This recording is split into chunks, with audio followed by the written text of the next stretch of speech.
"Oh, but they're such a great person."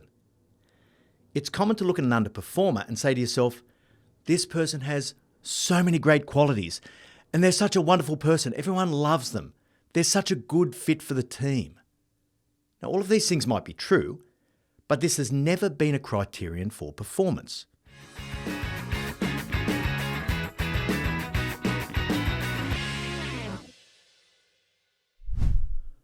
Welcome to Moments with Marty, your short, sharp shot of leadership insight to help you stay on track between our weekly episodes of the No Bullshit Leadership podcast.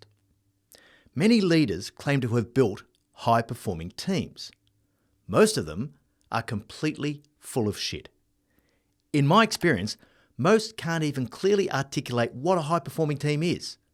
Now, I know this because I've tested it over years and years of interviewing leaders for different jobs at all levels. They've all learned the words, but they crumble under even the most superficial questioning. If you want to build a high-performing team, and I mean you really want to build a high-performing team, then there's going to be some pretty tough leadership work ahead. Many leaders fall at the very first hurdle. High-performing teams are comprised of high-performing individuals. No passengers, no tourists. Convincing individuals to stretch themselves to the edge of their capability can be incredibly difficult. And as humans, we find 1,000 ways to rationalise why we shouldn't do the work that would stretch our people. Let's look at a few of the rationalisations that are likely to derail us in our quest to get extraordinary performance out of our people. So the first rationalisation is, everyone deserves a chance. Okay, that's an awesome rationalisation because it's true. Everyone does deserve a chance. But they also need to be held to a rigorous standard for both behaviour and performance. And you can't give them an infinite time frame to meet your expectations. Second rationalisation, who am I to play God? Now, if you're a good leader, you'll have a personal connection with your people. You'll be friendly, but you won't be friends. Great leaders build trust and connection with their people. So ideally, you'll develop a personal bond while still maintaining some professional distance. Paradoxically, although this makes you a better leader, it also makes it much more difficult to make decisions that impact your people's lives. This is a rationalisation that you'll probably have to fight through if you're committed to building a high-performing team. The third rationalisation is, "Oh, but they're such a great person."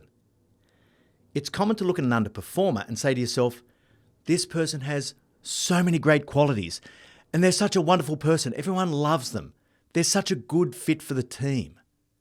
Now, all of these things might be true, but this has never been a criterion for performance. So regardless of a person's wonderful qualities or how much they're loved by the team, at the end of the day, you've got to get performance and results. Remember, the number one characteristic of a high-performing team is that it gets results and it performs, no matter what. Fourth rationalisation, I can make this person better. This is really the height of arrogance. When you say that someone's going to be better just because they work for you, really? Will they? Like, you may well be able to motivate and support people to bring out the very best that they have to offer. But look, at the end of the day, every individual chooses how they behave and perform. We shouldn't be so arrogant as to think that we have that much impact and control over any other person. The fifth rationalisation, oh look, they're improving. Now, this is normally an exercise in futility.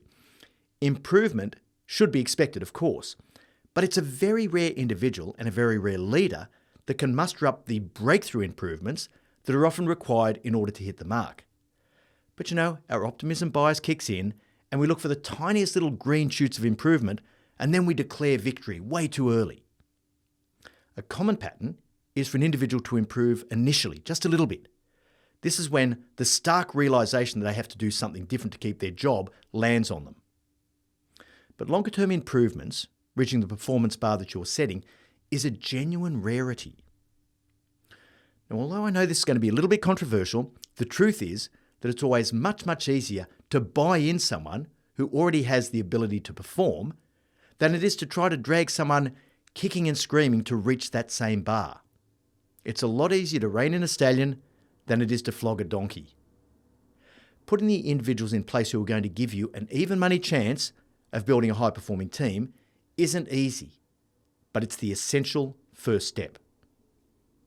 For more depth on this insight, have a listen to episode 2 of the No Bullshit Leadership podcast, Building a High-Performing Team.